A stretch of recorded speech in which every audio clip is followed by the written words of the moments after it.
Okay, we're good. Awesome, thank you. Carter, I'm gonna give the floor for the LWCF grant. Thank you, Mr. Mayor, councilors, good evening. Wanted to take just a minute with you tonight to be sure you were clear with respect to the stage of funding pursuit, I guess you call it, that we're at with respect to this particular grant. Council probably recalls that we were successful in receiving funding through this exact same program for the first phase of Washington Park revival. And we're encouraged to consider applying for the second phase of Washington Park's revival through the same program a year later, which the due date of which is coming up really soon. So we need your blessing to move forward with the second phase. We're pursuing $750,000, as you probably also recall. And with any luck, we'll be able to procure that funding and complete the work that the public identified as being important for that area. If I could, Your Honor, defer some time to Zulema to walk us through some of the finer details and answer any questions you might have, that'd be helpful. Perfect. Zulema. Good evening, Mayor, Council. Great to be here with you. So really, Carter did a wonderful job of sort of summarizing. So we did apply for a Land and Water Conservation Fund grant for Washington Park Revival. At the time, not phased necessarily. And we were successful in receiving about $570,000 for that award. However, that award was not enough to fund the entirety of what we considered phase one at that time. And so we scaled back the scope to complete a phase one project that included converting 2 of the existing tennis courts to pickleball, renovating the existing bathrooms in the building that is leased currently to midget football, so that they would be ADA compliant and could be opened up for public use again, and then having some adjacent facility accessible parking next to them, as well as replacing all the lighting at Washington Park Ball Field. So those are the items that are being completed under phase one. What that original application was not able to fund was the construction of 6 new tennis courts and converting 2 of the older courts into additional parking for the park. And so that is really what we have applied for, or what we intend to apply for, given your blessing, for our phase 2 application. So really, it's to relocate a storm sewer that's through the area where we want to construct the courts and then build 6 new courts. We believe that doing this will make us competitive in a bid for state tennis in this next round. And so the timing is perfect if we were to be awarded this grant to get those courts built by the time they would need to be ready to host the state tennis tournament. Great, thank you. Questions for Zulema or Carter? Yeah, Steve. I thought part of the deal with the courts that are built over by the senior center there on Beverly, I thought that was going to get us into the running for state tennis tournament. Mayor, Counselor. So the 10 courts that are at the school district site at Highland Park certainly help bolster the public count so that we can be competitive for that. But we need additional public courts, and of course, we lost 2 of the city's inventory, 4 of the city's inventory, in giving that property to the school district. We have also converted Huber Park courts to pickleball exclusive courts now. And so, which those courts didn't really qualify for tournament play anyways because of the way they're oriented. But we really feel like we need 6 in the public inventory to make us competitive. I think the goal is 22 courts. 24 courts to make that bid. And so those 6 will be pretty critical to getting it there. Now, as a follow-up, we are still able to use those that the school district has as public courts when they're not using them as part of their tennis team practice or tournaments. Is that? Mayor, Counselor, yes, that is absolutely true. It was part of the donation agreement. I was wanting to refresh my memory, but I thought that was they part are of. open for public use when the school district is not using. Okay. Questions? Okay, so you just need a thumbs up from us to move forward. Mr. Mayor, we will be, hopefully getting that in a formal basis this evening. Okay. This was more just Oh, I'm with preparatory. you. Yeah, no, that's okay. That's okay. But thank you. Great, thank you. Thanks, Zulima. Thank you. Port of Wyoming Center Wi-Fi. Fortunately, Zulima's not gonna go too far away here. He's gonna help us with the next couple of items, along with a couple others. I don't know when the last time was that you've been up to the event center. We've had a lot of wonderful activities up there recently. And, certainly that has been, phenomenal. The part that is less than phenomenal is the Wi-Fi and the service that's there when, you know, thousands of other concert goers are with you trying to do things online or with your phone or whatever. We have a wonderful opportunity, however, albeit an unbudgeted opportunity, and I want to make that clear. This is a capital project that has not been budgeted to date, wherein we have about $100,000 left over from one of the other more significant projects that have taken place up at the event center and is now complete, that we could ostensibly apply towards this aspect of the services that are offered at the event center. And we anticipate making dramatic improvements if indeed we can move forward with this opportunity. That is the basic request in a nutshell. Zulima, however, again, has more detail than I to provide you with, should you have further questions and a hopeful green light that we hope to get from you next. Mayor, Casper.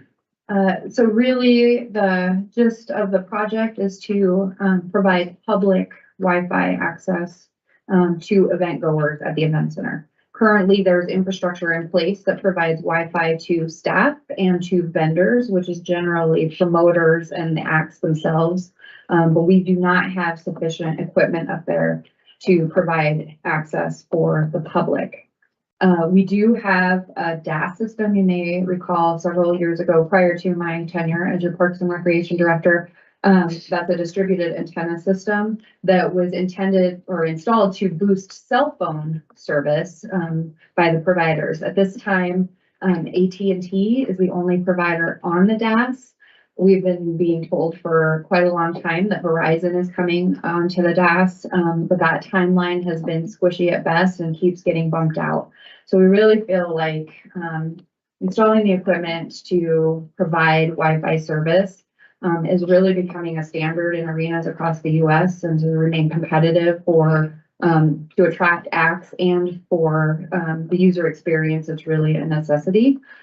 Just until this time, other priorities have taken precedence, and as the city manager indicated, the unique aspect of having a project come in significantly under budget, freeing up some dollars, is why we're coming to you with this ask now. Questions for Carter or for Zulima? Okay. You need us to give you a move forward with this? If council feels so inclined, that'd be How wonderful. does council feel about that? Any discussion about it? Yeah, Jenny. Sorry, I did just have a quick question. Yeah, yeah. So the $100,000 goes toward the install of the equipment, and then are there additional costs to maintain it? I mean, what are those additional costs? Mayor, Councilor, excellent question. So really the RFP, which is being managed by our Information Technology Division, to be quite honest, it's a little over my head. But as I understand it, the RFP has been written to where the providers could provide some different options to us in terms of what that looks like. Certainly there will have to be an equipment component, but whether it's equipment only and or some kind of equipment plus annual or monthly service fee has yet to be determined depending on the proposals that we get. That being said, any fees associated with a service, there are several ways that we can handle that. It is an operating expense of the facility, so Fort Wyoming Center would actually pay that rather than it being budgeted in city funds. However, I think the intention or the hope at least is that through sponsorships, maybe some or all of that fee could be waived.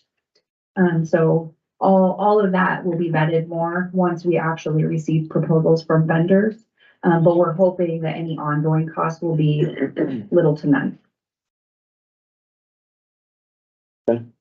Yeah, I just wanna say too, I'm like, I totally agree that this is something that we definitely need up there at Fort Wyoming Center. I think that's probably the number one complaint whenever I'm there and I hear or I'm volunteering up there. The cell service, that concrete building just is not suitable for any of it. It's hard for craft fairs when we're there and that many people are trying to get on that online to do their sales, you know, cause they're all mobile sales. Another thing too, it's hard, for the Club 13 that's there, they use a mobile app that is there for their services, and it is hard to get on there and to be able to, for the Fort Wyoming Center to do that as a part of their job and offerings is to order online to the concession stand and then it's waitered and bring it to you, and you can't hardly do it because the service is bad. So I am all for boosting that. I mean, just beyond the user experience and the live streams, the stuff that it extra boost in people that will come to the Fort Wyoming Center because of that. I mean, that's where we are. I mean, everybody Facebooks lives at concerts and it brings more people into it. So yes, on Wi-Fi extra boosters. Anybody else? Okay, is council comfortable with moving forward with this? Okay. Yep, absolutely. Thanks, Julima. We have Visit Casper tournament information. Yes, sir.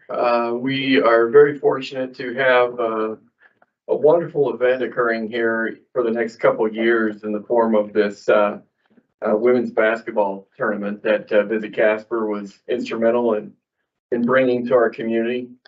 Visit Casper is here tonight to talk about the details of that event and why this is important to our community, as well as to move into a partnership with the city, potentially for some financial support as it relates to hosting and the costs that are associated therein. I would say that indeed, if I'm reading this correctly, we may very well be able to secure this opportunity for longer than just a 2-year stint that we're aware of at this point in time. So our hope is that the community and the Fort Wyoming Center and the services that are offered here will be delivered in such a way that maybe we can have this over a longer term. So if I could, Mr. Mayor, defer some time to Mr. Gillum here and as well as Ms. Lopez to walk through a few of the details as to how maybe we can help. That would be wonderful. Yeah. Luke. Carter, thank you for that. Mr. Mayor, councilors, it's always an honor to speak with you, and I think I always get excited because I get to bring you good news. And today's good news is that yes, the National Junior College Athletic Association has awarded Casper, Wyoming with the opportunity to host their women's Division I basketball championships in 24 and 25. And as Carter mentioned, we are hopeful that they would award a second bid for 26, 27, and 28. And with any event, as Casper knows, because we host one other national event in CNFR, which we will celebrate year 25 next year, it takes a whole community to make a national event work and make it special. Because a brand like the National Junior College can show up and there's a certain aspect of 24 teams are going to come to play and earn a right to call themselves national championships, wherever that may be.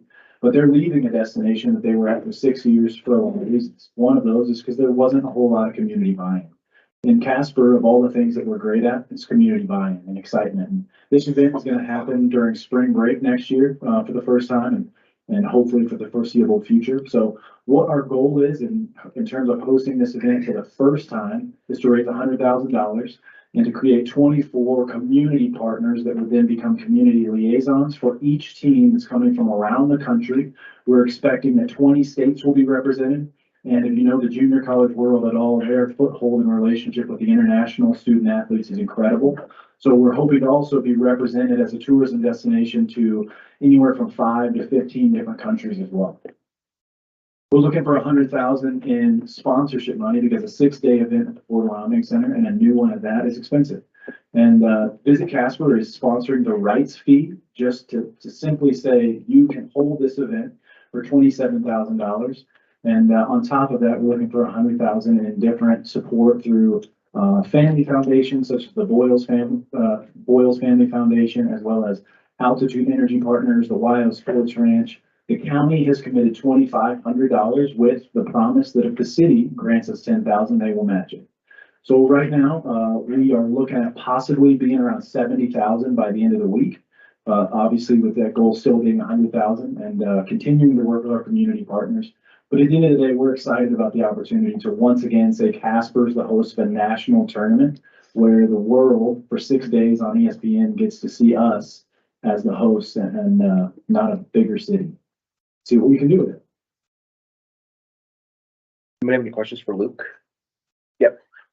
When is the tournament? March 26th through April 1st, Thank you. 2024. Great question, Tracy. Carter, is there, I mean, have you thought about this?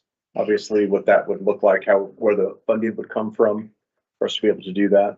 I have, Mr. Mayor, and as a matter of fact, I've had the opportunity to visit Casper and, Zulima, and we think we have an idea that wouldn't necessarily be, tantamount to an out-of-pocket unbudgeted expense to the city, but rather, another way that would also provide the same benefit, but, not be as stark as out-of-pocket expenses can be when they're unexpected, if you will. So if I could defer to Zulima to walk us through that a little bit, I'd appreciate that. Zulima? Mayor, councilors. So the original agreement with the Fort Wyoming Center when Visit Casper negotiated, bring this exciting tournament here, was that they would pay us $10,000 in facility rent. They would pay $25,000 in what we call front of house and other fees. And then we would split the rest of the gross ticket proceeds, 75% to the Fort Wyoming Center and 25% to Visit Casper. Based on the recent ask and the fact that the Fort Wyoming Center and the city want to support this tournament, we want it to be here for the next 2 years and beyond. We have proposed that we restructure that original agreement to be that Fort Wyoming Center receives all of the gross ticket sales, that we take 25,000 of that to cover our expenses and make sure that we are left whole. And then the next $10,000 in proceeds go directly to Visit Casper. And then after that, we would split the remaining revenue, 25% to Visit Casper, 75% to the city or to the Fort Wyoming Center, excuse me. And so we believe that that's a great way to make sure that our costs are covered, but that we can support our partners in this endeavor and everybody wins. Questions, thoughts? Yeah, it sounds like a really great solution and I like the opportunity to do that. So, Carter, I love creative bookkeeping. yeah. Carter, did you? The creative bookkeeping thing threw me off for a second. I'm getting back on the saddle, however. Zulima and Luke, do y'all feel like that's the benefit you need to leverage that commitment from the commissioners then? And help your fundraising efforts even more? Great question, Kurt. I'm not gonna pretend to speak for the county commissioners. However, the cost of a 6-day event, especially one of a national size, any help is gonna be great in that. So in a restructured deal where 10,000 goes towards that is obviously gonna help. Anything else, Sam? Again, I think this is a great opportunity for the city of Casper to host a national event. Like Luke said, we continue to be able to have that and the benefits, obviously, of people coming to the city of Casper, spending money here, certainly is continued. So I think that's a win-win for us all. So I'm 100% behind it. So is everybody okay with it? The city would do that? Okay, awesome. You got it. Thank you. Agenda review. Carter, do you have anything? Mr. Mayor, I do not. Thank you. Anybody have any questions about the agenda? Anything? Yeah, Kyle.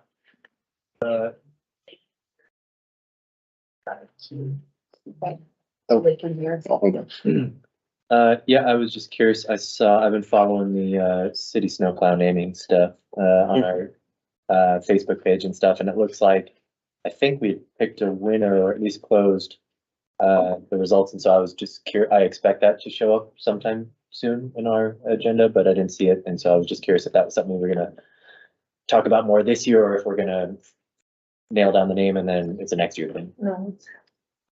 Carter, do you know? Mr. Mayor, the council will be pleased to know that, that significant unveiling will take place on, December 1 at the Touch the Truck event that comes on, Oh, I'm not blowing a surprise. the evening. No, but I am gonna reserve the Zalima's eyeballing you now. hot information. She's very hawkish right I'm not gonna disappoint anybody over there. No spoilers. So that will be announced in a broad way on Friday the 1st. Okay, thanks. Anything else on the agenda? Okay.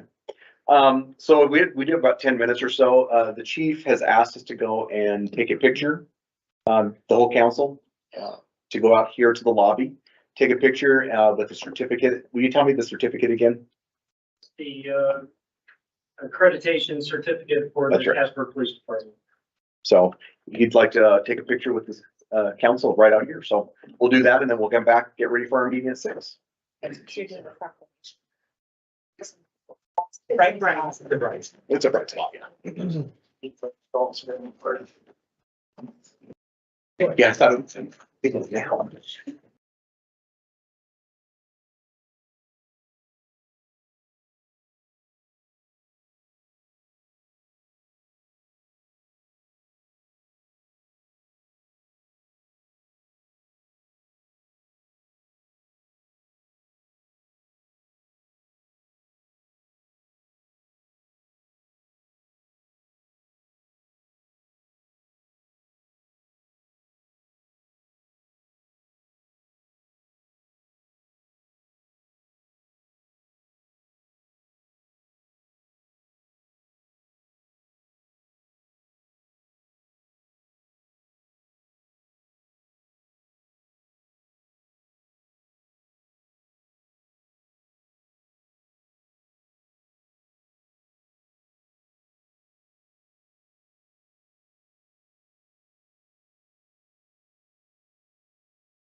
First, 2023 regular council meeting to order.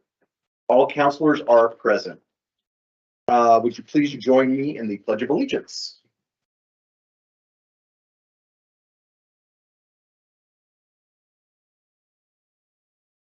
I pledge allegiance To the flag of the United States of America and to the republic for which it stands, one nation under God, indivisible, with liberty and justice for all.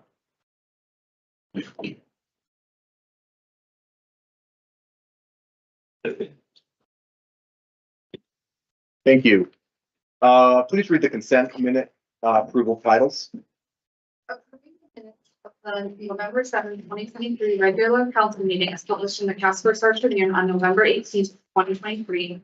And the minutes of the November 7th, 2023 Casper City Council executive. Thank you. The chair to entertain a motion to approve the consent minute action agenda items just read. So moved. Moved by Councilor Kathy, seconded by Councilor Jensen. Any abstentions or nay votes? All voting aye, say aye. Aye. Please record the vote. Chair to entertain a motion to approve by minute action the November 21st, 2023 bills and claims as audited by City Manager Napier. So moved. Second. Moved by Councilor Pollock, seconded by Councilor Haskins. Any abstentions or nay votes? All voting aye, say aye. Aye. Please report the vote. With all council. Thank you. Tonight, we would like to welcome members of the Casper Police Department. I'm asking them to come forward, please, down to the AMBO here. The Casper Police Department was awarded accreditation through the Commission on Accreditation for Law Enforcement Agency, or CALEA, on July 29th, 2023 in Oklahoma City, Oklahoma. CALEA accreditation is accomplished through a highly regarded and broadly recognized body of professional standards. The award represents accumulation of self-evaluation concluded by a review from independent assessors and CALEA's commissioners. CALEA accreditation also represents an acceptance of ongoing obligation to continue the quest for professional excellence by working toward compliance with all applicable standards and any future standards promulgated by CALEA that may be applicable to our agency. The Casper Police Department signed a letter of interest to become accredited in August 2020. 19 members made up the CPD CALEA accreditation team, where they successfully completed a 36-month, I'm going to say that again, 36-month self-assessment phase in 28 months. The Casper Police Department presented to a panel of 3 CALEA commissioners prior to being awarded accreditation on July 29th, 2023 in Oklahoma City, Oklahoma. Accreditation consists of 181 standards, showing roughly 474 proofs of compliance, ranging from policies to use of force and evidence processing to victim services and peer support, all aligned with the best practices. The Casper Police Department is the first and only police agency to be awarded accreditation through CALEA in the whole state of Wyoming. Please join me in congratulating the Casper Police Department for this most impressive achievement. Thank you so much.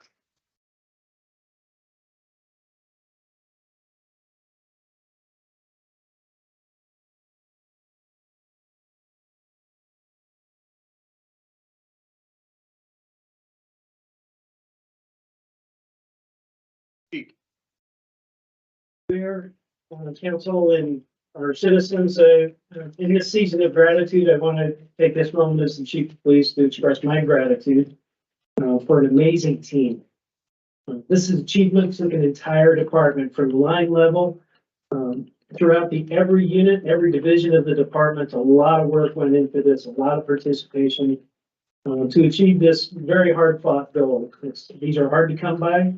And we want our citizens and our city council and our city manager to know how much we appreciate the support that they have given us as we work hard to really distinguish ourselves from the vast majority of law enforcement agencies in America.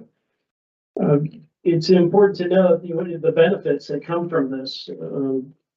There is no greater stamp of approval in our industry than the accreditation through CALEA. There's no other entity that has a higher authority to analyze the policies, the procedures, the equipment, the personnel, all aspects of the agency from a third party perspective and give their stamp of approval.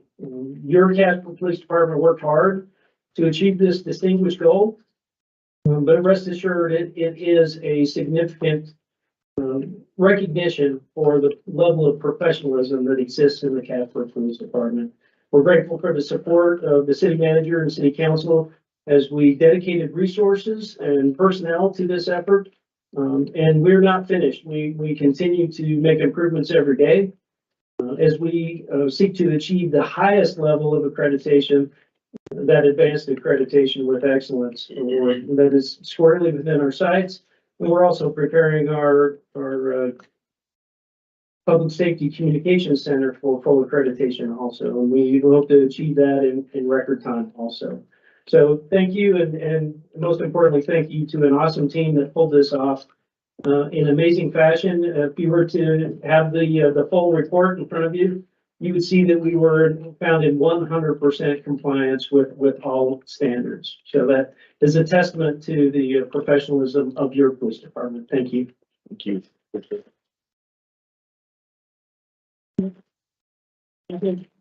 Special recognition to Michelle Rand, our accreditation manager. She came into this process halfway through it, but definitely carried us over the finish line. And Captain Jeremy Tremmel also put a lot of effort into this, serving in multiple roles, tried to manage the continued flow of this. So to get it done in the amount of time we did it was really as a result of the hard work of everybody you see here. Thank you. Hold 1 second. I did want to give a council the opportunity if anybody wanted to say anything. This is just not something from this chair, but I think the whole council. So if anybody would like to say something, I certainly open it up. As I've said all along, and I think we have a wonderful police department. I think you folks try to do an excellent job. From where I've seen you out on the streets, you have always been courteous. You try to do the right thing all of the time. And that's something that our citizens need to understand as well, is even when they get pulled over for a traffic stop, you're only doing your job. There's no point in them getting upset with you, and we appreciate your patience with the people with road rage. So again, I want to thank you for that. So I do appreciate everything you folks do, and I hope the citizens of our community do as well. Vice Mayor. I just want to say thank you guys very much for your dedication and your service, and a job well done. Anybody else? Yes, I just want to thank you. I know that was a hard work. I remember when it started. I did a couple of interviews with Leah at the beginning because I was mayor at the time. And I know it was a long process, but an incredibly amazing process that you guys put together. And you should be very proud of yourselves for the work that you've done. We appreciate you, the sacrifice that you guys do every single day for us and for our community. So continue to do that, and may God bless you. We appreciate you so much. Thank you. Thanks, Chief.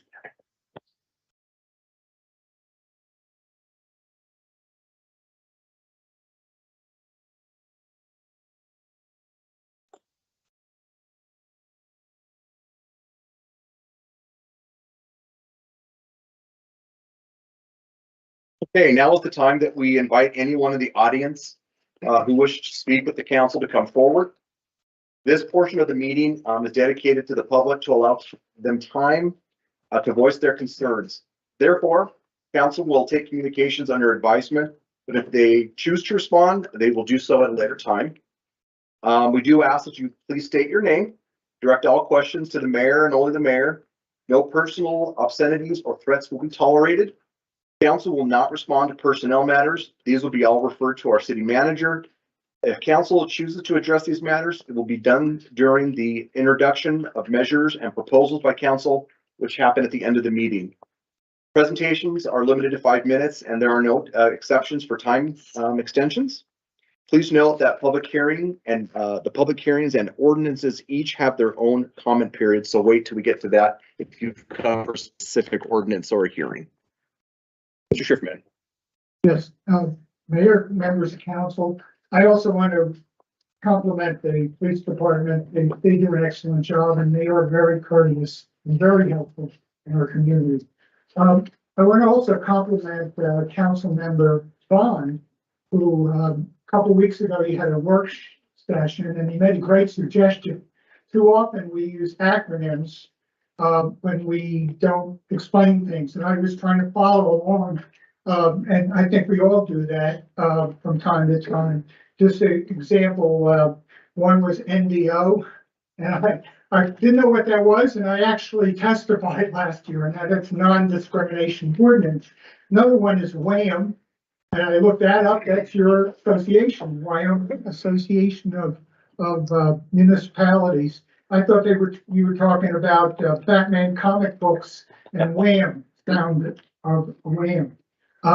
I'm an insurance agent. If I spoke to my Medicare clients like that, here's what it would sound like. We're in the middle of AAP, which we are right now. You have an MS plan with a PDP. You could switch to an MAPD. What would you like to do? Now, I'll interpret that the way I actually talk. This is Medicare's annual election period. You currently have a Medicare supplement plan or a Medigap, which helps cover some of the deductibles and copays in original Medicare, which is your main insurance. You also have a prescription drug plan. You have an opportunity to choose a different drug plan depending on the drugs you take and the pharmacy that you go to. Or you can switch to a Medicare Advantage plan with prescriptions. Those are private plans contracted with Medicare, and you may save cost on the premium, but you may have more out of pocket, and your doctor and your prescriptions might not be on the plan. So just that's a good suggestion. In fact, I don't know what was the Ilya. Kalia? Yes. What? Okay, I'll find out what that means. Recently, also, you had a presentation about the municipal associations legislative resolutions, and one came up that was you had a debate about, and that had to do with allowing local municipalities to charge a real estate transfer tax. And it's been mentioned that local government is closest to the people. I think Councilmember Gamrot had mentioned that, but I think part of this is it more finding another way to tax the public or more control? For example, I would suggest you encourage your association to look at more of the regulations, the over-regulation sometimes, and the duplication. I find it absurd that a Cheyenne bureaucrat decides how many liquor licenses a community has. I think council is fully capable of deciding who gets licenses and how many licenses. One final thing, and I've got about a minute. Your last work session, I really appreciate you spent a lot of time talking about how to fill vacancies of council and mayor and vice mayor. My suggestion is, first of all, do it in the public. I mean, the U.S. Supreme Court nominees go before. I mean, it's advertised, it's presented. That way the debate's in public. The 5 minutes per person, maybe there'd be a period of maybe 3 or 4 minutes to ask questions during that meeting. I think maybe also to have some time to meet individually with the people that want to run for those positions or put their names in. I oppose ranked choice voting. It has worked in Maine and Alaska in an unfair advantage in a situation for people that might have voted for somebody down.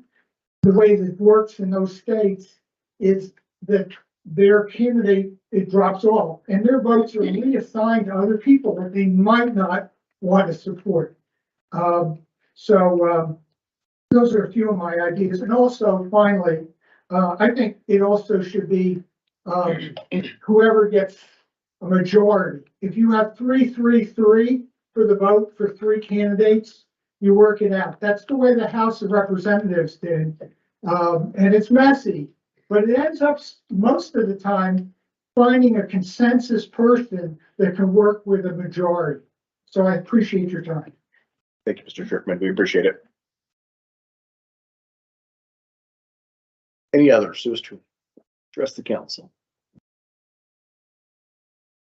Jay, are you here for the ordinance discussion? Yes, Is there a public comment on that? Yeah. There is. So wait till then, Jay. thank you. Yeah, you betcha. Yep.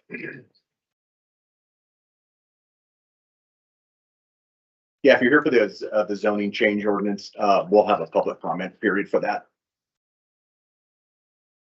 Anybody else just wish to speak publicly to the council? Okay. Let's see. Please read the consent agenda titles. December 5th, 2023 is the public hearing date for consideration of an ordinance amending chapter 2.64 of the Casper Municipal Code, removal or censure of public officials. Thank you. The chair would entertain a motion to, by minute action, establish the public hearing dates just read.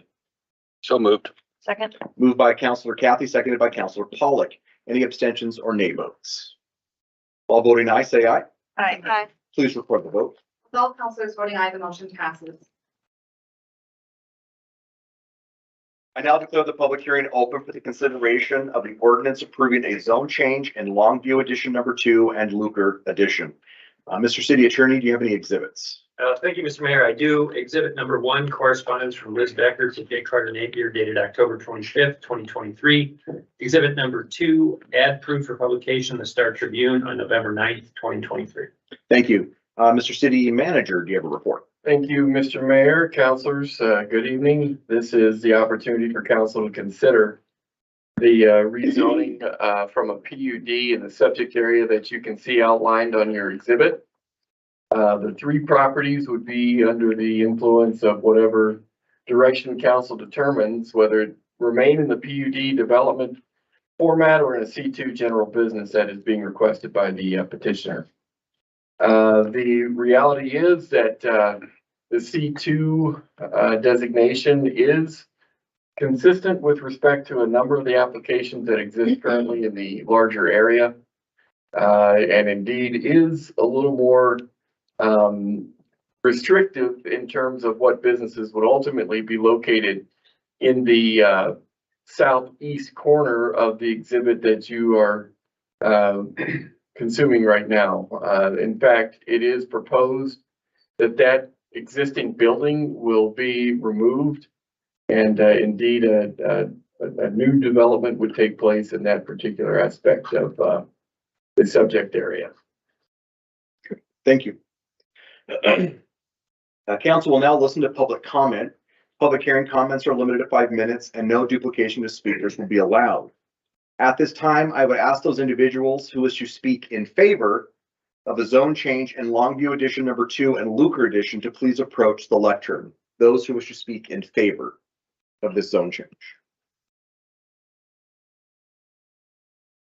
Okay. At this time, I would ask those individuals who wish to speak in opposition to a zone change in Longview Edition number 2 and Luker Edition to please approach the lectern. Those who wish to speak in opposition.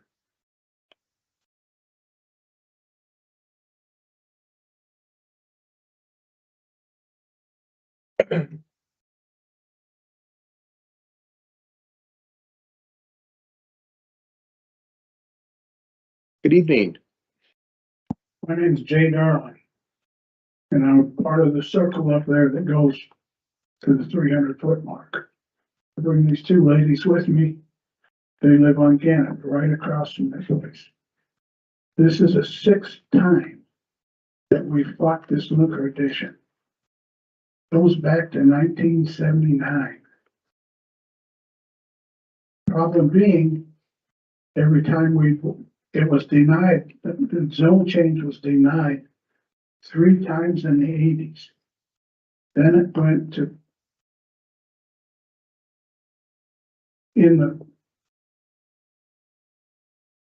went into 92, I think, and a zone change was approved. Then it went to 96. I'm sorry, the 92 one was denied. Then it went to district court in 96. And the district court passed it, but we took it to the Supreme Court.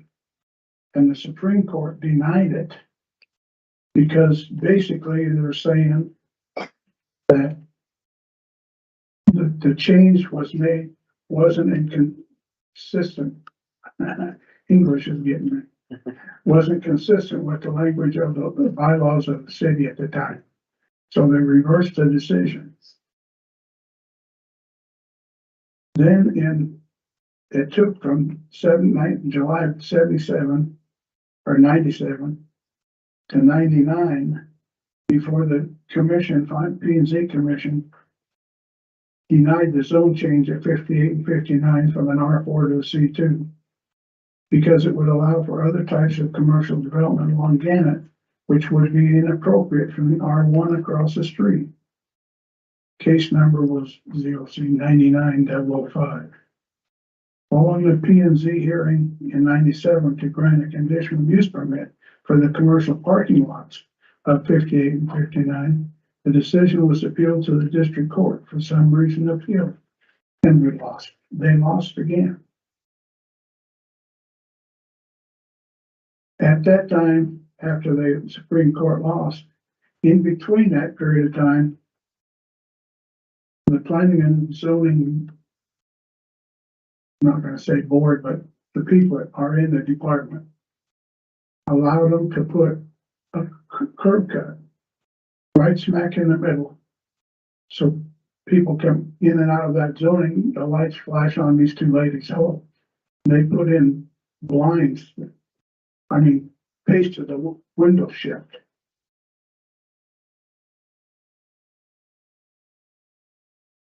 At that time, they came up with the PUD designation.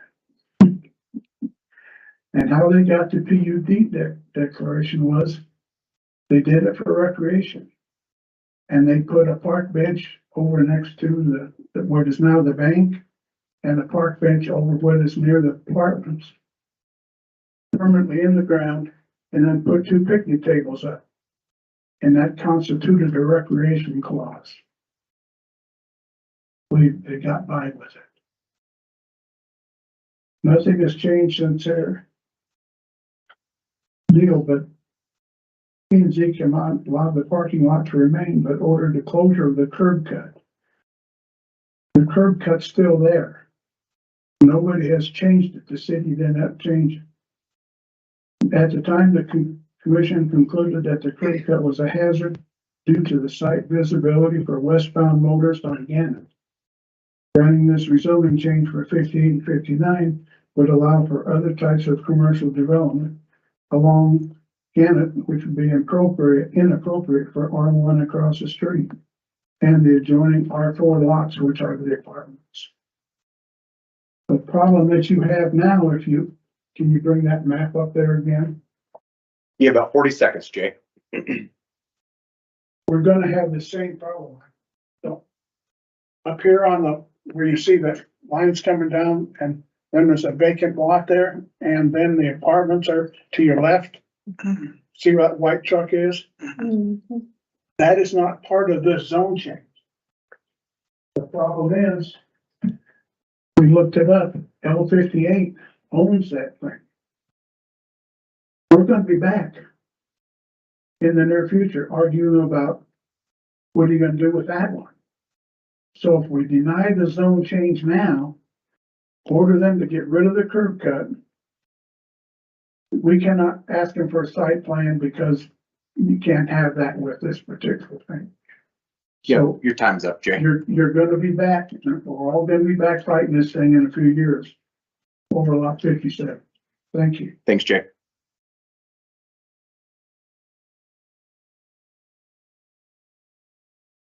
Any other individuals who wish to speak in opposition? My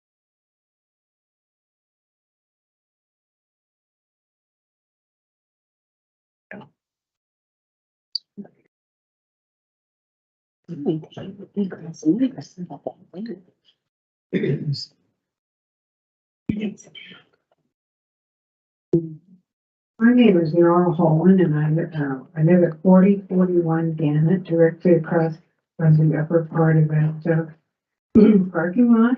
And I am very much against this zone change. I've looked up rezoning. I've looked up some information on it. They say it can be detrimental for home values or residential values, and I'm worried also about taxes. I'm worried about increased crime.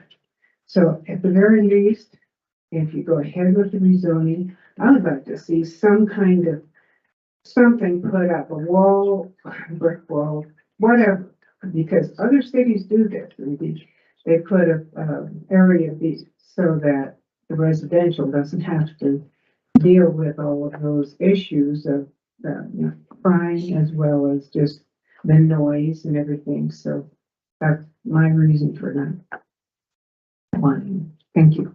Thank you, ma'am.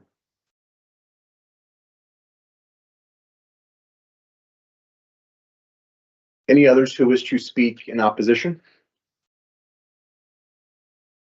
Okay. There being no others to speak for or against the zone change in Longview Edition number 2 and Lucre Edition, I now declare the public hearing closed. Please read the ordinance by title only. It's approving a zone change of lots 59 and 60, Longview Edition number 2, and lot 9A of the lot 9A and lot B, Luger Edition, from PUD planned unit development to C2 general business. Thank you. The chair to entertain a motion to approve on first reading the ordinance just read. Moved by Councilor Gamroth, Second. seconded by the vice mayor. Open it up for discussion. Councilor Gamroth. Thank you, Mayor. Thank you for the individuals that came and spoke. Really impressed, Jay, with your documentation, and I love the dates. I love the, you came prepared, so I really appreciate that. I'll admit I was not following this discussion as it made its way through planning and zoning, so I will have to do some retroactive research and kind of see. I imagine you and other folks probably testified to that group as well, so I'll try to dig up the meetings where they were discussing this. I don't imagine we probably have city staff that can speak to this today, but do we have Craig? Yeah, okay, sir. I wonder then, if it's appropriate, Craig, I would love some more context about, one of the primary issues was the butting up of R1 against C2 or some of more commercial zoning. I'm curious what guiding policies we have at the city. Do we have other examples of R1 being in direct proximity of other commercial zoning? If you could provide me a little bit more context in that regard, I'd appreciate it. Thank you. Card, is that okay? Oh, please, absolutely. Greg. Mr. Mayor, Councilor, good question. There are provisions in the code to deal with, different, more intense, less intense, land uses that are in proximity. There's buffering requirements and things like that. Those would typically be handled when we do the site plan, when it's developed, typically not with the zone change. But, to answer the question, the guiding document is the comprehensive plan. I believe your, staff report does, elaborate to what extent that document does support or not support this. My opinion, it does support this. It's historically been commercial. I understand there's quite a history here, and I understand the neighbors there's some angst. I've talked to Jay quite a bit and promised him that we will address his concerns when it comes time to redevelop the property. Okay. Follow up. Thank you. Thank you, Craig. I imagine the buffering you talked about in the site plan that would allude to, as a previous testifier, a brick wall, some sort of to mitigate lighting and noise and stuff like that. Mayor, Councilor, I believe the landscaping that's there is very thick, some very dense trees. That was probably the attempt to buffer this at that time.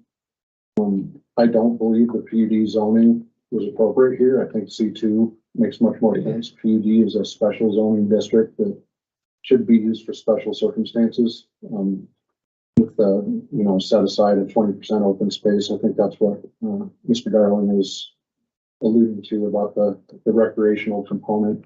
I don't believe this meets that high level for a PD. So, but I don't think a wall or a fence would probably be something that staff would look for, but enhanced landscaping, perhaps some berming, to raise the level up and keep the headlights from shining in the houses across the street. That might be something we would ask for. Casper. I noticed, and I don't remember whether I made this meeting or not, but I am the liaison to B and Z. But I did notice in your write-up that came to council that nobody showed up to protest at the P and Z meeting. Is that correct? That's correct. Okay. Secondly, with this change here and with the west portion of that big parking lot still being PUD, is there any way you can block off, or would we try to block off the traffic from what used to be the Village Inn into that bigger parking lot?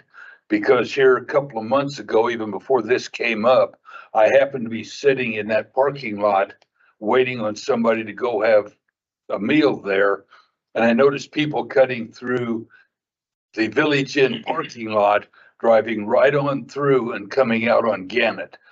That traffic pattern, I would think, should need to be stopped, because I know people are, so they avoid, basically they're avoiding Second Street and they're cutting up Gannett to Walsh to Second Street, or they're coming down and cutting through Ridley's parking lot, through the Village Inn parking lot and out Gannett to avoid that intersection.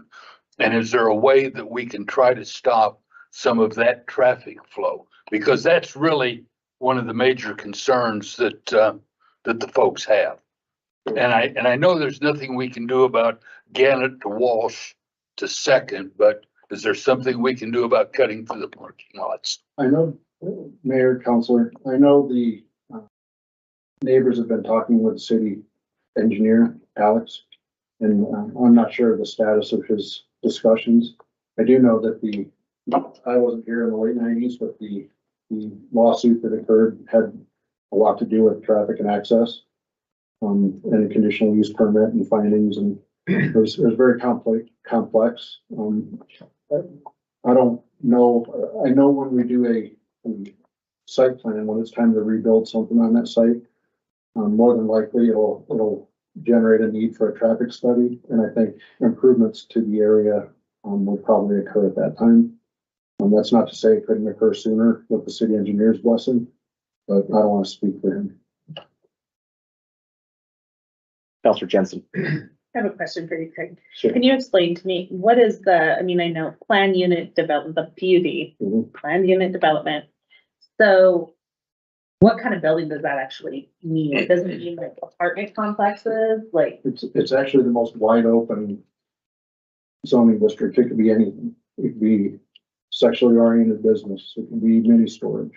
It could be a warehouse. It could be anything that's allowed in the code.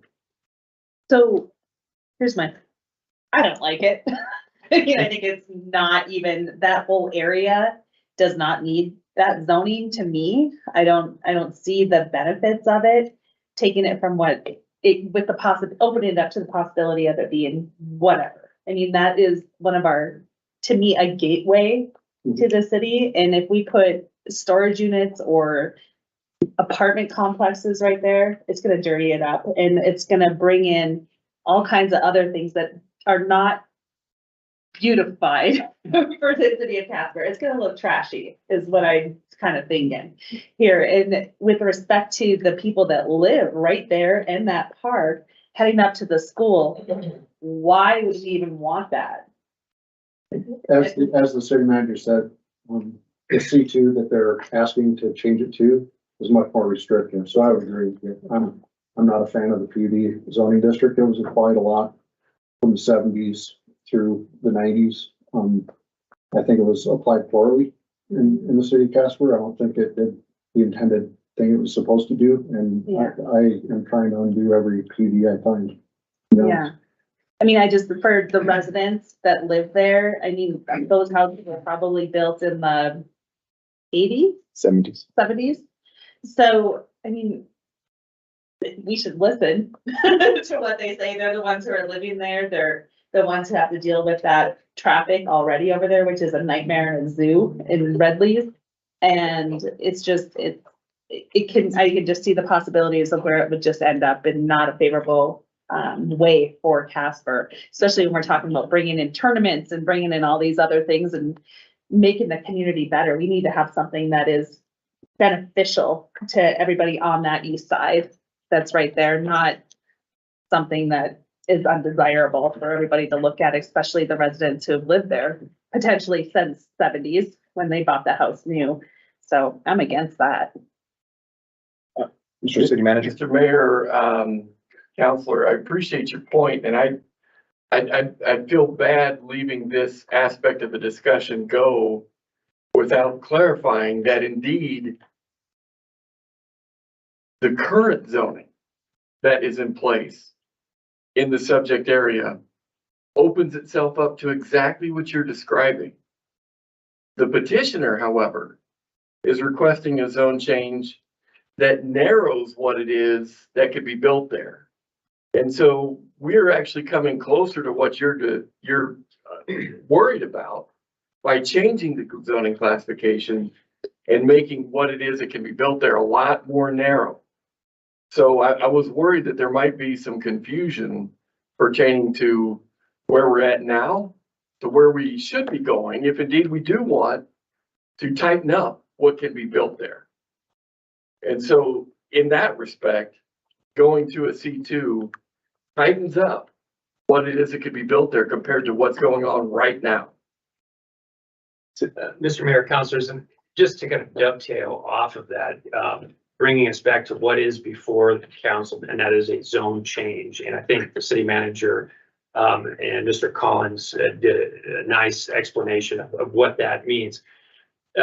But we've heard a lot of concerns with curb cuts, off-street parking. I was able to pull the case up from 97 Heiss versus Planning and Zoning Commission, and that had to do with conditional use permit. And what we're being tasked with today is to determine the zone change. And in Wyoming, you cannot add conditions to a zone change. And so when we talk about, well, you know, if it's changed, you have to do this with parking or this with curb cut. That's not permissible by Wyoming state law. That comes when you have the development actually occurring. Then the city staff would take a look at it, require a site plan, potentially do traffic studies, whatever our ordinances would require. But those are two separate processes.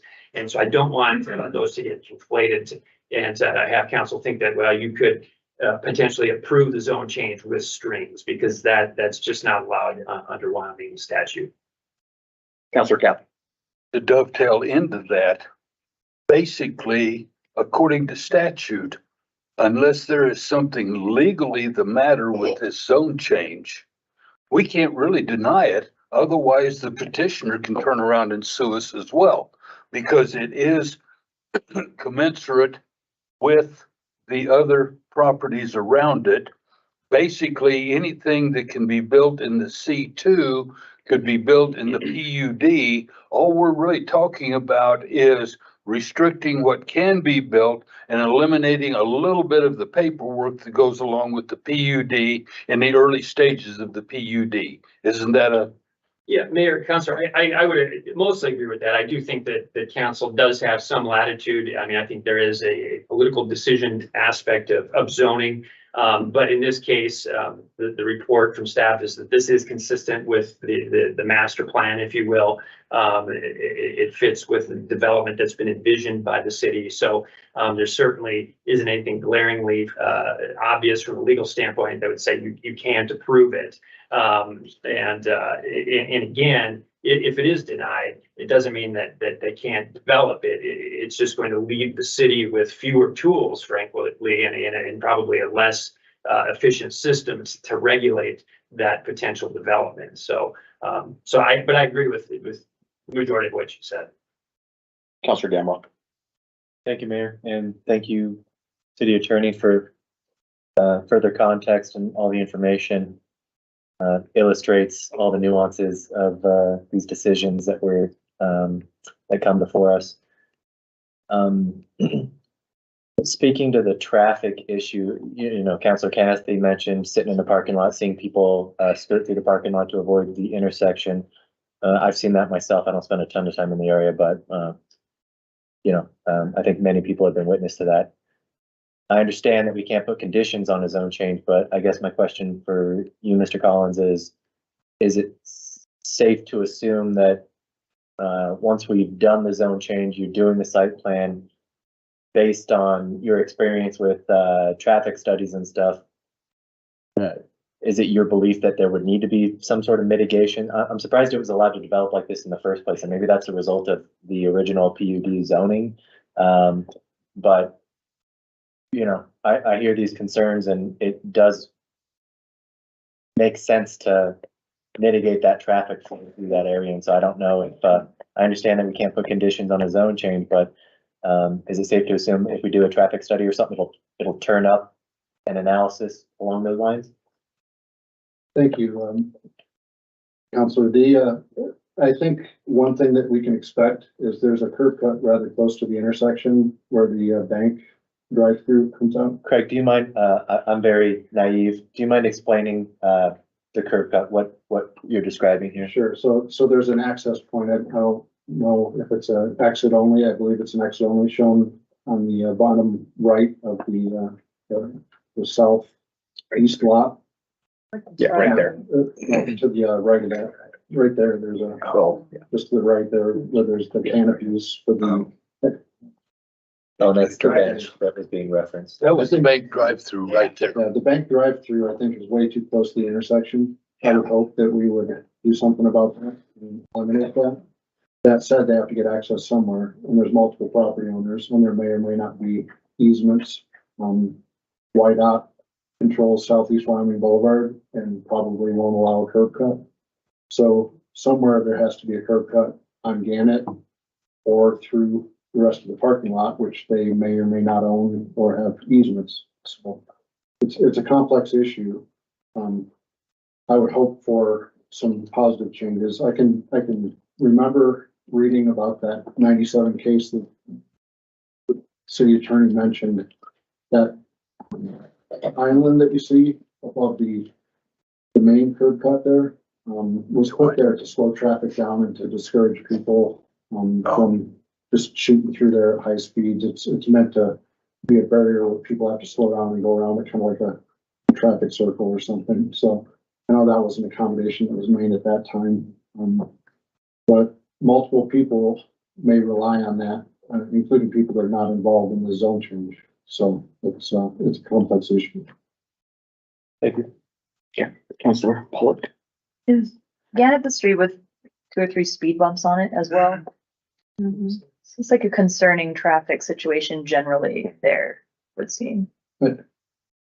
Mayor, Councilor, I think there's a long history of traffic mitigation issues going on Gannett. And I know emergency services today does not like those speed tables. It's damaging to the trucks and it slows them down for emergency services. So I'm not sure that those would have been built today, but they're there.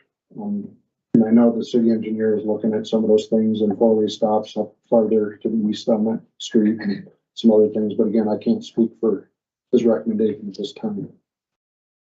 I did want to mention, Mr. Mayor, also the applicant did plan to be here. I got an email right before coming in tonight that his flight was delayed.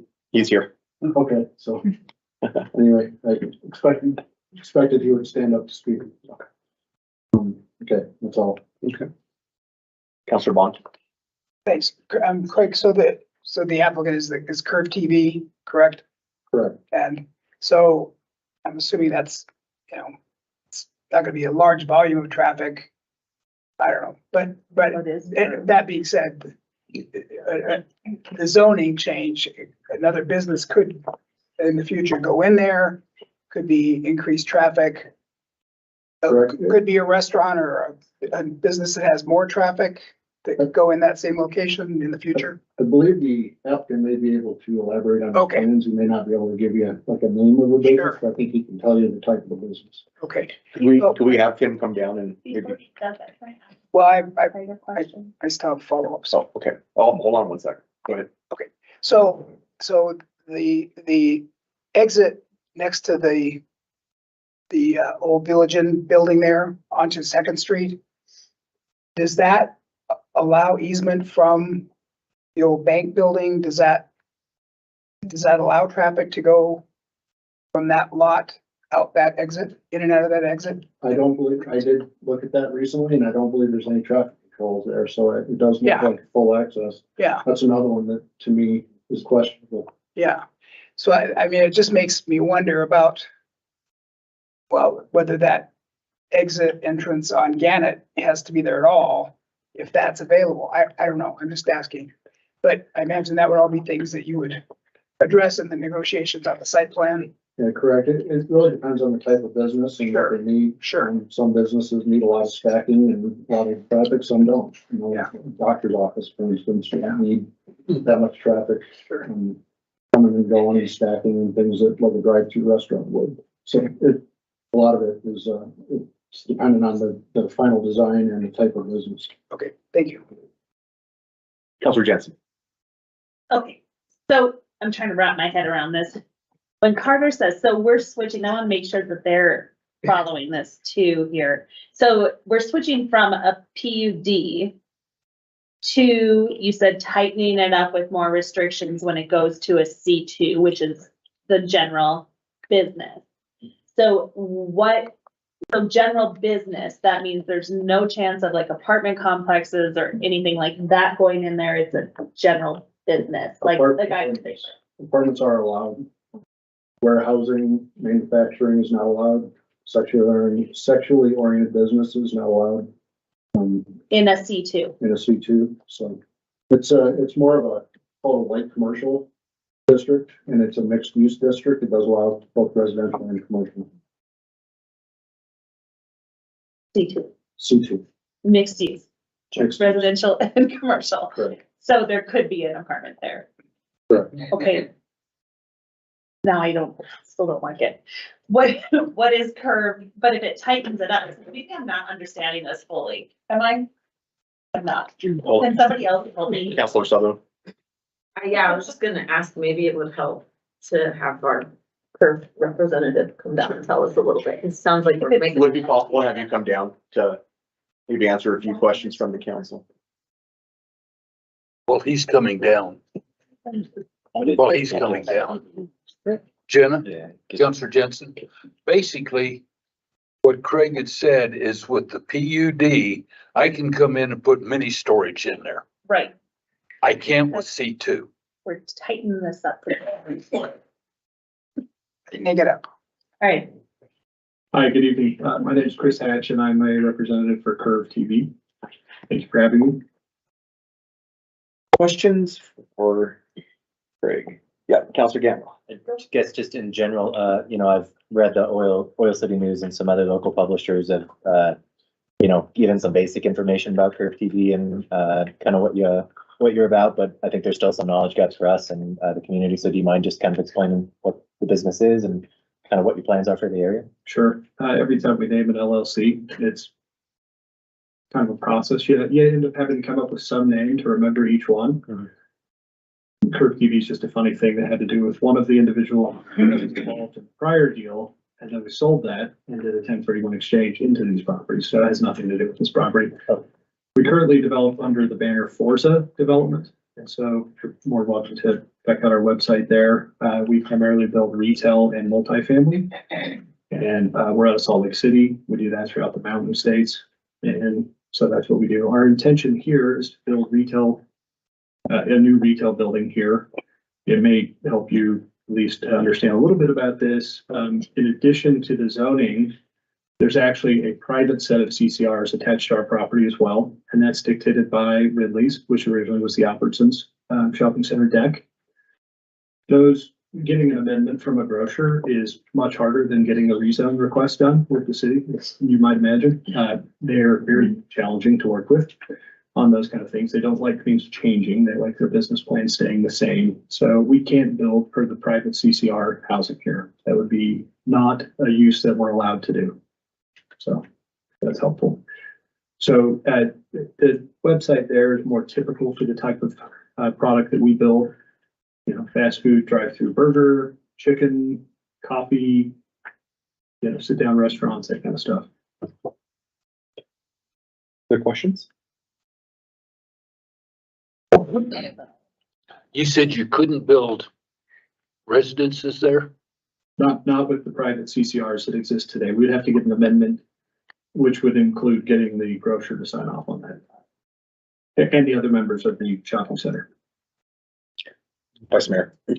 My understanding, say we decided not to pass this, you could still build everything that you wanted to with the existing PUD with no problems, correct? Right. We just want to tighten it up for Carter. For other reasons, Craig explained. If I may, ultimately, there's a use table that we're allowed to do inside of any zoning classification as a developer. And there's permitted and conditional uses, of course. And I think what he was attempting to allude to is the fact that the use table is much broader and much larger on the current zoning. Going to a C2 zoning tightens the amount of uses that can go in there. I would have to check on storage specifically, but that may very well be, as you mentioned. Counselor Gamble. Thank you, Mayor. I apologize. This might be in a memo, but I got like 12 tabs open right now. Was it the zoning change? Was that recommended by Craig and the? Okay, To get rid of all the PUD. that makes sense. Thank you. There are some additional site planning requirements with the PUD zoning that are a little more challenging to work through, but certainly doable. Okay, your preference is C2 as well then? It sounds like you can build Yes, it. after reviewing the staff, it seemed like a much better option, and I certainly concur. You know, it's a tougher zone change, right? Because you have some longtime residents here that have some very strong feelings about how some of those things got put into place. And we're not here for site plan, we're just here for zoning, but as you all well know, site plan will immediately follow. And so I think we're very empathetic to some of the problems that have existed here historically. What we do is bring in national and regional retailers. That's our job. And to do that, we have to, make things adhere to certain standards for them, or they don't say yes. And so they don't move forward and they don't build a store, which is disappointing for a lot of the customers. And so, that's our job, is just to get those built. And I think we determined after reviewing this at length with staff, and that the current zoning just really wasn't cohesive for what most of those retailers, and including some of the targeted ones that we have for the site. Thank you. Any other questions for Craig? Thank you. Thank you for coming down to Casper. Appreciate it. Any further discussion? I believe also with the PUD, if it stays that way as well, they have to designate a portion of their property for public use, which winds up sticking another park right there on that corner, which I don't know as the city wants either. So this starts to become the lesser of the evils for us as well. Is, do we stick with the PUD? They have to do more paperwork on the front end. They will not be forced into some of the potential restrictions that city planning may put on them as far as landscaping, sidewalks, dealing with curb cuts and things.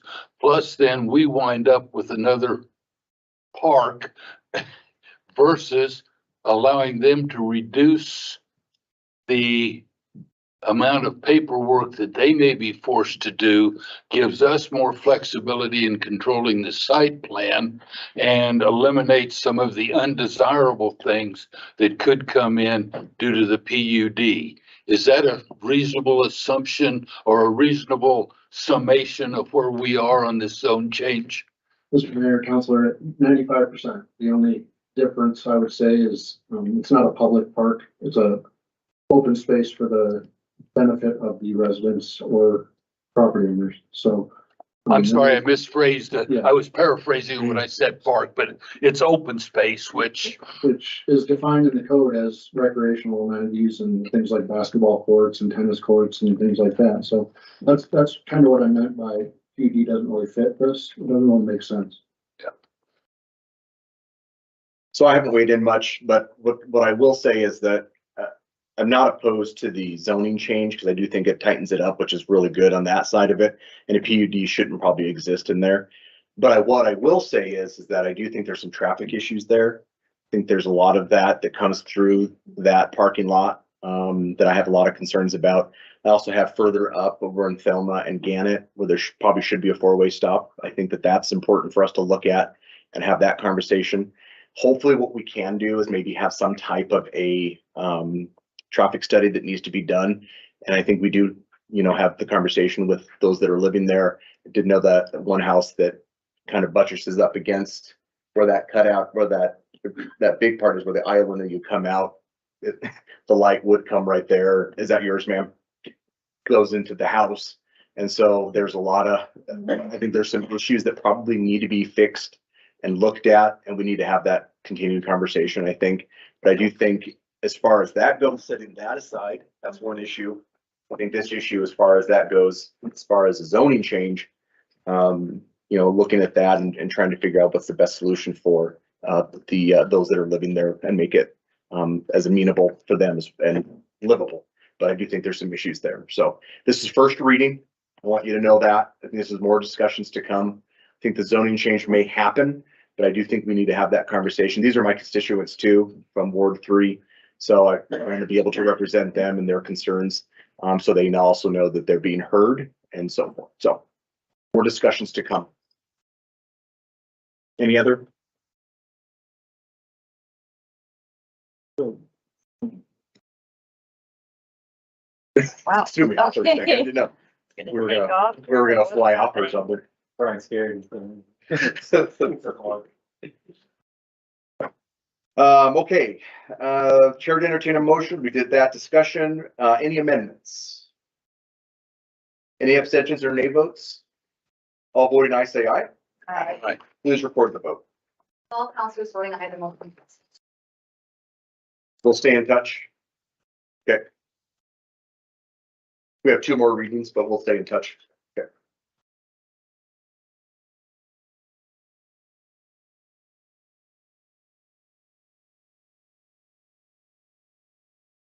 Now declare the public hearing open for the consideration of an ordinance amending chapter 15.12 of the Casper Municipal Code, Board of Examiners and Appeals, and contractor licensing. Mr. City Attorney, do you have any exhibits? Thank you, Mayor. I do. Exhibit number 1, correspondence from Liz Becker to J. Carter Napier dated November 17th, 2023. Exhibit number 2, add to application of the Star Tribune on November 14th, 2023. Thank you. Mr. City Manager, you have a report. Thank you, Mr. Mayor, councilors. This is a series of changes in this current body of ordinance that council and staff have visited with together on a number of occasions. Council will recall that 2 of the biggest features that are being introduced with regard to these proposed changes deals with the attempt to reduce the amount of conflict or perceived conflict at the very least between the operation of the Board of Examiners in the community development world, if you will, and their opportunity to also be an appellate board. With this particular proposal, that would be corrected to the extent that the Board of Examiner role would no longer be relegated to the same board that would serve as an appellate function should an appeal be needed, but rather that be dedicated to staff's efforts to serve in that capacity and relegate only appeals to our volunteer board. The second larger feature that is being proposed with this series of changes would be that of creating a license classification for what we call a handyman license, which really amounts to a series of work that doesn't typically need building permits to be exercised in order for that type of work to be taken in a residential area or otherwise. So that was a proposal, in fact, that members of the council suggested be considered, and we have been able to bring forward for your deliberation. Beyond that, Mr. Mayor, we stand for any questions should there be any among the deliberation. Thank you. Council now listen to public comment. Public hearing comments are limited to 5 minutes and no duplication of speakers will be allowed.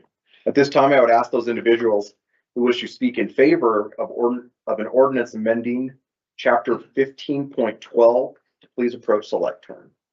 Those who wish to speak in favor. Okay, this time I would ask those individuals who wish to speak in opposition to an ordinance amending chapter 15.12, please approach the lectern. Any in opposition? There being no one to speak for or against the ordinance amending chapter 15.12, I now declare the public hearing closed.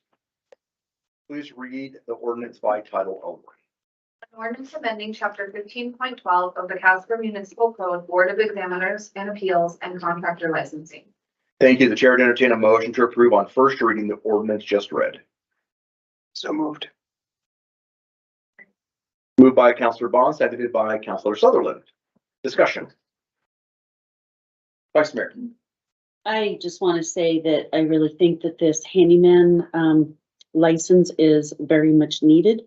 This is to actually help protect our citizens from predatory people who are just out there to take money. And so I hope that this will separate a lot of that. And so the more professional companies that are actually doing this, now they have an avenue so they can pull their own permits and do what they need to do legally instead of finding somebody under their license. So this should help streamline a lot of issues that we do have in this community.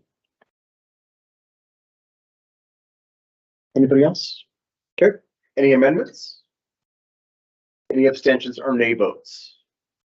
All voting aye, say aye. Aye. Please record the vote. All councilors voting aye, the motion passed.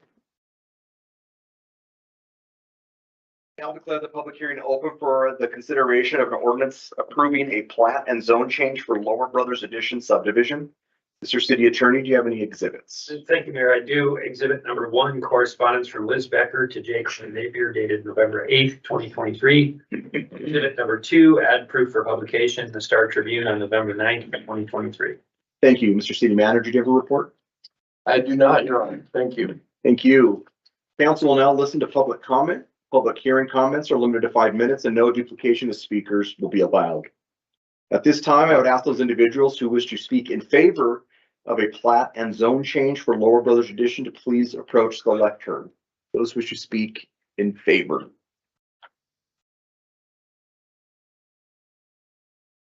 Good evening. Good evening, Mayor, Council. My name is Jeffrey Snyder, 26-year resident of Casper in lifelong Wyoming.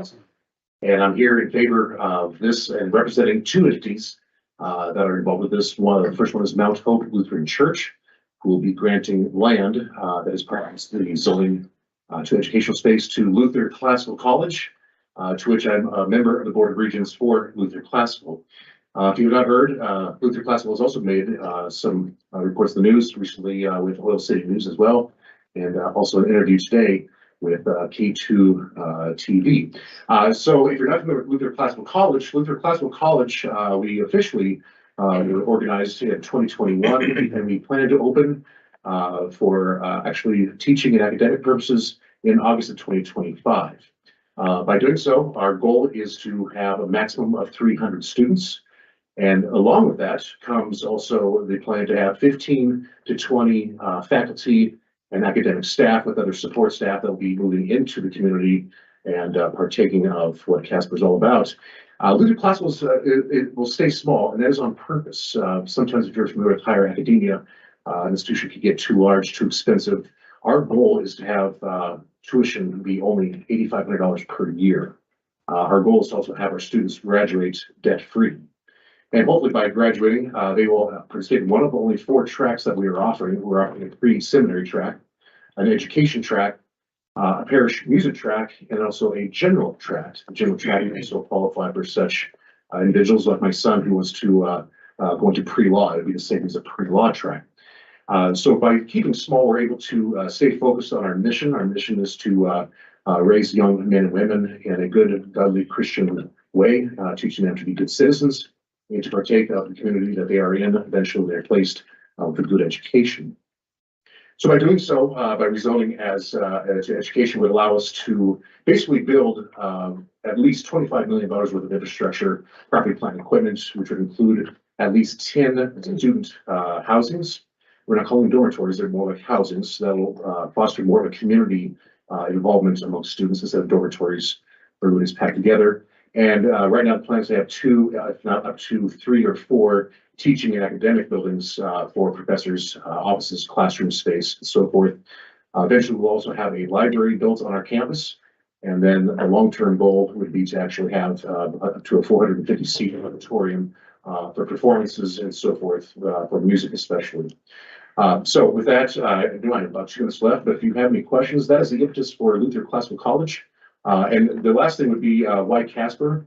I think earlier on with the Casper Police Department's receiving accreditation, that's also a factor. We're finding out that a lot of our parents that want to send their kids here, the kids that want to come, they want a safe community. And that's why we're building we're building our student houses. We want to make sure you have a good community that they can fit into very well. And that is our goal. And if you have any questions, answer any questions. Okay, doesn't look like it. Thank you so much. Appreciate it. Any others who wish to speak in favor? Good evening. Good evening. My name is Robert Glover. I'm my brothers and I are Lower Brothers property. And this particular piece of ground, my dad and his old partner in his construction company, Lower and Pool, bought the property back in 1961. That was the same year I was born. And they had their construction company located on the northern end of the property, adjacent to Seymour Avenue until 1976 when they moved it out to Mills. This is really the first time that anyone's really expressed any interest in our property. We're not really real estate developers. We've just been kind of sitting on it and paying property taxes on it for a lot of years. So when the Lutheran College approached us about buying some of the property, we were just absolutely thrilled for a couple of reasons. We'd love to sell the property and generate a little revenue, but we're also just thrilled to see it go to such a noble endeavor as the Lutheran College. And we think that it can't do anything but help us with perhaps selling some more of that property. The zoning change, I think, is a real good zoning. It's primarily residential, but it also has some really light type commercial things. I'm sure. Thank you, folks, for the opportunity to speak. Great. Thank you, sir. Appreciate it. Thank you. Any others who wish to speak in favor? Okay. At this time, I would ask those individuals who wish to speak in opposition to a plat and zone change for Lower Brothers Addition to please approach the lectern. Anybody in opposition? There being no others to speak for or against plat and zone change for Lower Brothers Addition, I now declare the public hearing closed. Please read the ordinance by title only. Proposed Lower Brothers Addition subdivision.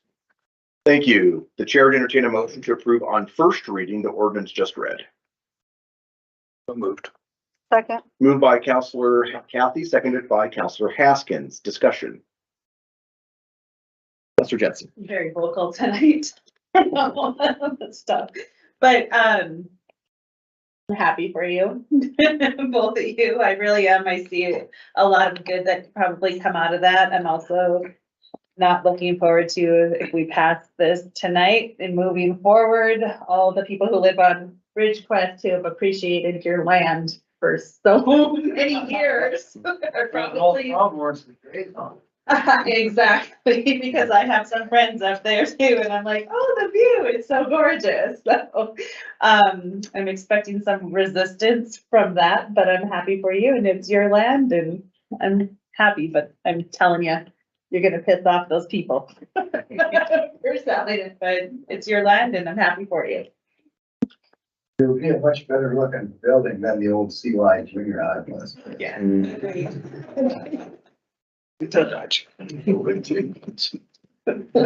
Vice Mayor. Just excited for the tremendous opportunity, and I'm so happy that you chose our city. And so I just want to say thank you. Yeah, just we want to welcome you and thank you for investing and for the Lower Brothers to be able to have that and offer that land, and we appreciate that and being able to go forward with it, and we welcome you to our community. Any amendments? Any abstention or nay votes? All voting aye, say aye. Aye.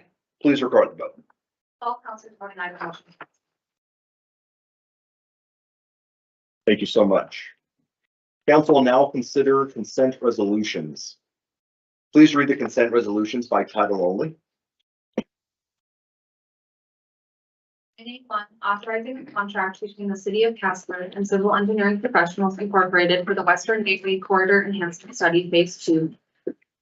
982, authorizing amendment number 2 for the operator Latina landfill remediation agreement with the Wyoming Department of Environmental Quality for the closed Casper Balefill remediation project. 983, authorizing a storm sewer and right-of-way easement agreement accepting 3 storm sewer easements from Benjamin Hansold for the Eagle Valley Phase 2 subdivision. 984, authorizing change order number 4 for the agreement with Melgard Construction Company Incorporated for the Casper Regional Landfill Cell 5 construction project. 985, authorizing a procurement of goods agreement with Meta Technologies Incorporated for the 2023 solid waste portable litter fencing project. 986, authorizing an agreement with JTL Group Incorporated doing business as Knife River for the College Drive Improvements Project. 987, authorizing submission of an application to the Land and Water Conservation Fund Grant Program. 988, authorizing a contract for professional services and funding agreement with HTG Architects and the Casper Amateur Hockey Club for the design of the Casper Ice Arena expansion project. 989, authorizing a lease agreement with Casper Mountain Racers Association for the operation of the Casper Speedway. 9A10, authorizing a contract for professional services with RDP Planning and Design Incorporated for the development of a Casper Area Parks and Recreation Master Plan. 9A11, authorizing annual leadership selection process. 9A12, authorizing amendment number 1 to the cooperative agreement between the Wyoming Department of Transportation and City of Casper for the Casper Project STP-EI 254170 Interstate 25 Marginal Phase 1 of the enhancements of the I-25 Casper Marginal Project. 9A13, authorizing a cooperative agreement with the Wyoming Department of Transportation for the City of Casper Project ARSCT I-25 4A03 Interstate 25 Marginal Phase 2 Utilities of the I-25 Casper Marginal Project. And 9A14, authorizing an agreement with Installation and Service Company Incorporated for the Shannon Drive street repairs. Thank you, Amanda.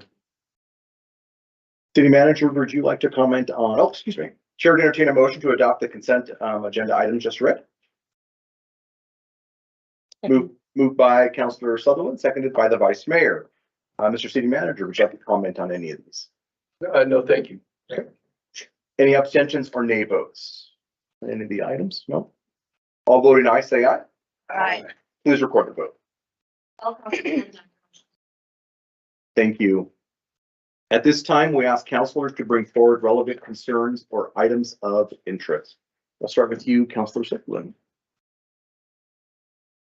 Okay, thank you very much. I have a few things. I feel like we got a lot of information this week. So I'll try not to talk too long, but, trash collection is Friday, not Thursday, everybody. It's the most important one on the list. We also know there's an available spot on our planning and zoning, and, tell that, where am I?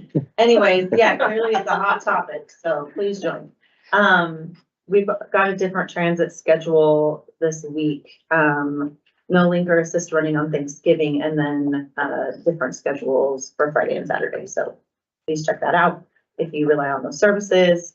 I was excited to see an update about the aquatic center. That's been a hot topic for my kiddos, wondering when they can go. And so the planned reopening in February was exciting to read, and that kind of segues into just, we talked last week or the week before about all of the work that our Parks and Rec department has been doing for our town, and it's just exciting to see all of the development and creativity and progress that's been taking place there. So just wanted to say congrats on that. And I heard the Pentatonics concert was wonderful, but I didn't get to go. So I was bummed about that, but, it was a great show. What's that? We're hoping to bring them back. Yeah, well, great. I will make sure I have a babysitter. And then everybody, hope you all have a wonderful rest of your week and safe travels, and here we're gonna get some snow. So that's all I have. Yes, indeed.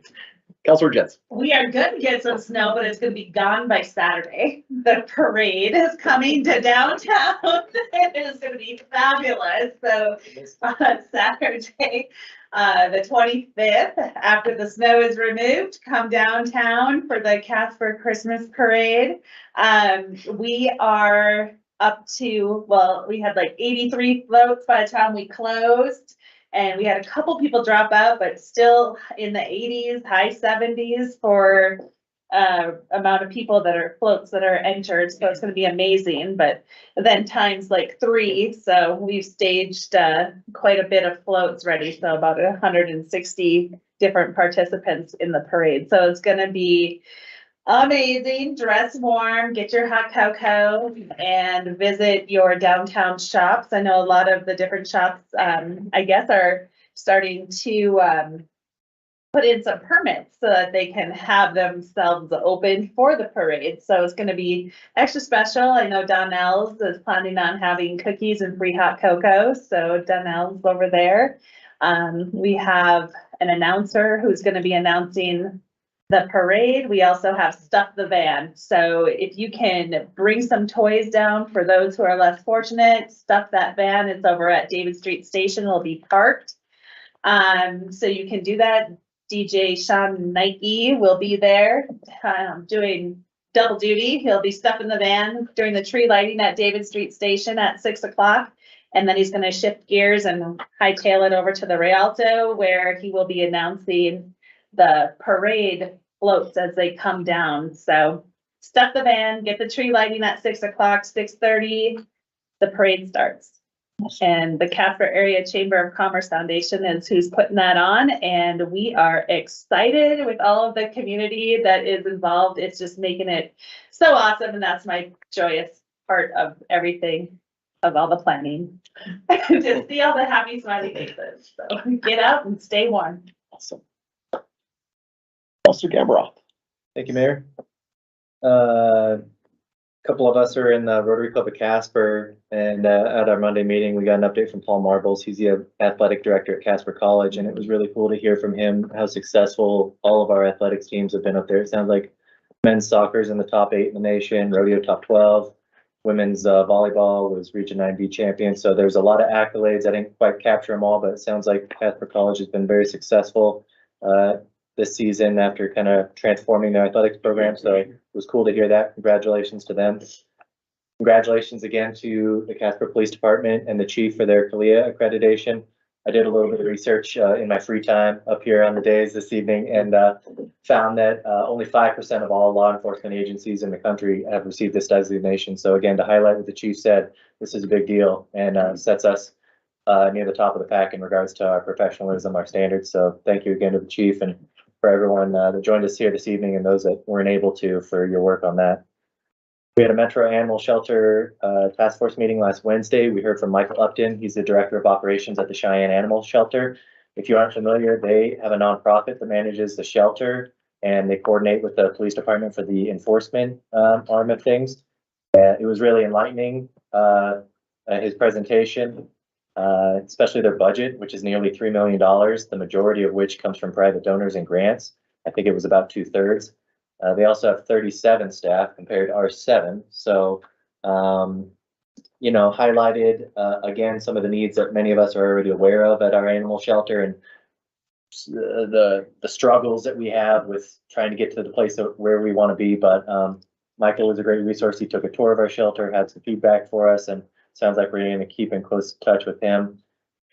There was also some other minor highlights about, we had a local hoarding case that had 7 puppies, and sounds like it was pretty deplorable conditions. So they were tested, they were treated, and they were transferred to a rescue group for socialization and adoption. Our raccoon abatement didn't quite work out. I guess they were surprised at the extent of the raccoon issue here and decided not to help us out as was originally thought, but going to keep working on that. I did get the opportunity to attend the Pentatonic show over the weekend.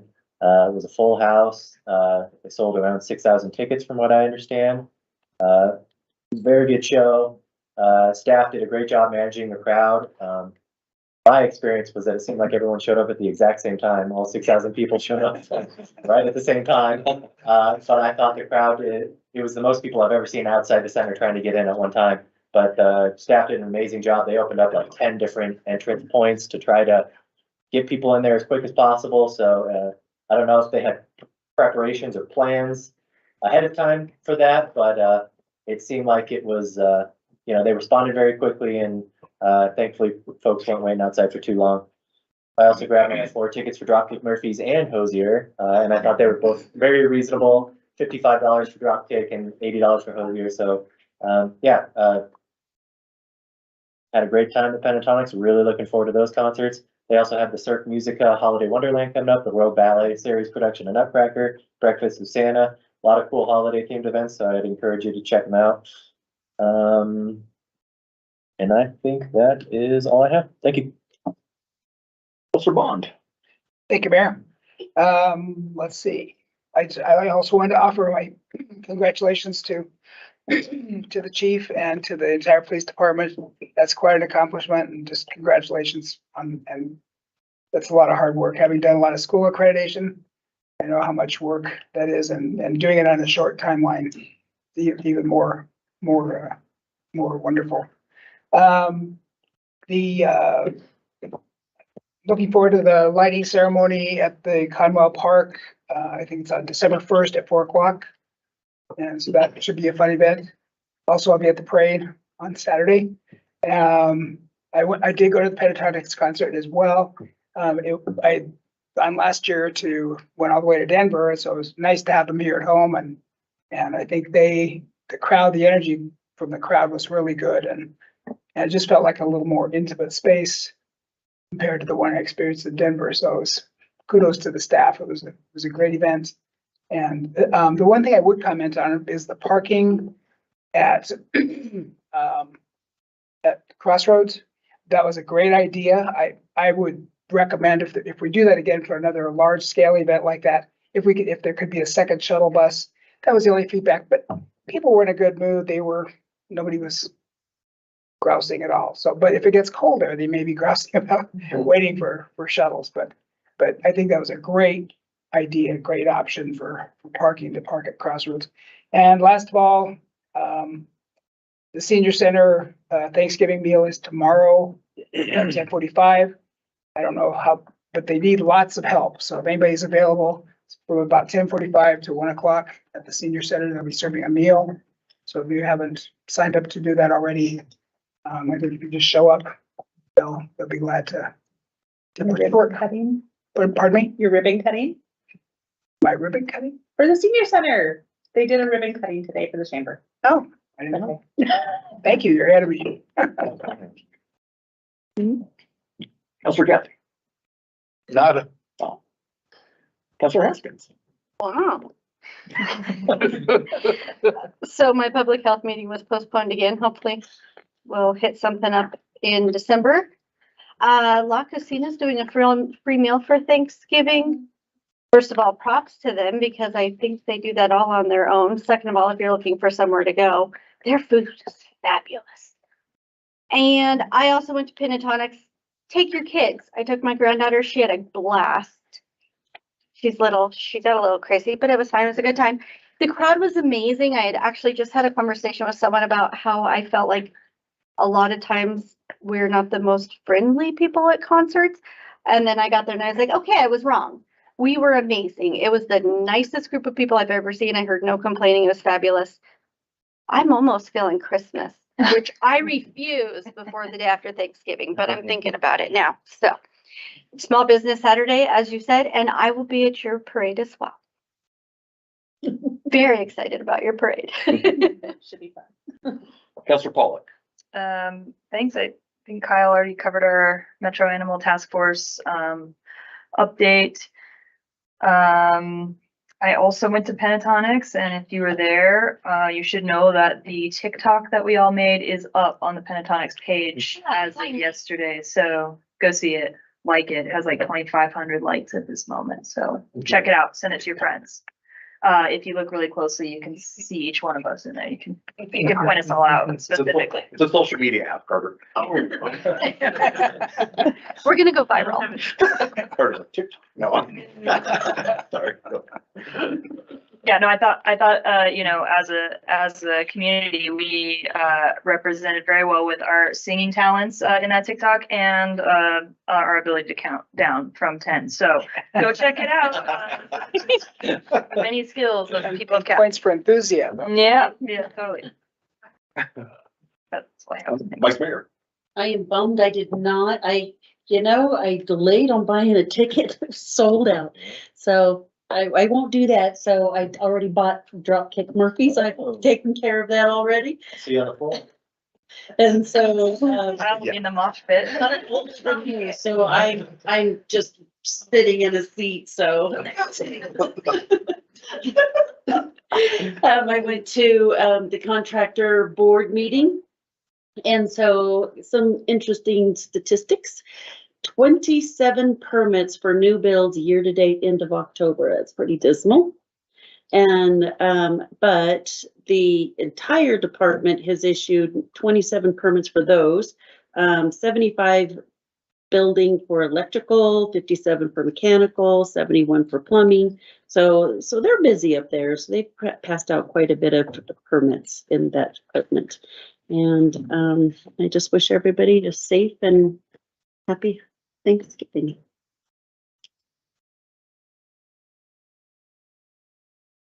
You got it. Oh, yeah. I can talk about Thanks, Ray. We went and talked to third graders. Jenna and Counselor Jenna Gamroth, myself and the mayor and Kyle wasn't there. Kyle wasn't there. Kyle was going to be there. It was campers. And I thought it turned out pretty good. Yeah, that's good. I had some good questions. Yeah, I had several meetings this week, none of consequence. More important than the Southridge third grade class, which is really the, really, you know, you've made it when you get to go talk to elementary school students. That being said, they've been studying government and they've been studying local government specifically, and they knew a lot. They asked some great questions about us. We talked about the city manager form of government and what that looks like and what our positions look like. And so what a quorum is. We did say a lot of words and they looked at us like this with their eyes just blinking. And then we had to step back and be like, but this is what it means. And so, but it was fantastic. It was always a pleasure to do those types of things. And so they have done a great job over at Southridge. And I know Counselor Pollock won't say this, but she is a former educator that used to teach at Southridge. So she knows the place quite well. Yeah, they had a display of all of their graduating seniors and a lot of former students there. So that made me feel a little bit old. It gets worse. Yeah, the kids were they're as old as you were when you first got elected, remember? Oh, so when I first got elected to council 9 years ago, there were many of them that hadn't even been born yet. So that made me feel incredibly cool. So only Kyle's gonna be in the mosh pit, the rest will be in. I could be out for the mosh pit. Not advisable. I'm pretty sure. In the season of Thanksgiving, I hope that you spend wonderful time with your family. Also to embrace gratitude, as we know, gratitude is a great way for us to understand the blessings that we have. So I share that from the city of Casper to you and your family and to the community, and to have a wonderful and blessed Thanksgiving. Thank you. The next meetings of the city council will be a work session to be held at 4:30 p.m. Tuesday, November 28th. And a regular council meeting to be held at 6 p.m. Tuesday, December 5th. A notice of an executive session to take place at this date and during this time, this meeting was given. We had matters to discuss involving land, personnel, and an attorney-client privileged matter. The chair would entertain a motion to adjourn to an executive session, and at the conclusion of that executive session to reconvene this regular meeting solely for the purposes of adjournment of this meeting. Moved by Counselor Gamrow, seconded by Counselor Jensen. There are a majority of counselors present, and a motion to adjourn to an executive session has been moved and seconded. This motion requires a 2/3 majority of the council present. Any abstentions or nay votes? All voting aye, say aye. Aye. Please record the vote. A greater than 2/3 majority of the council present voted in favor of the motion, and we are hereby adjourned to an executive session. Have a wonderful, safe night.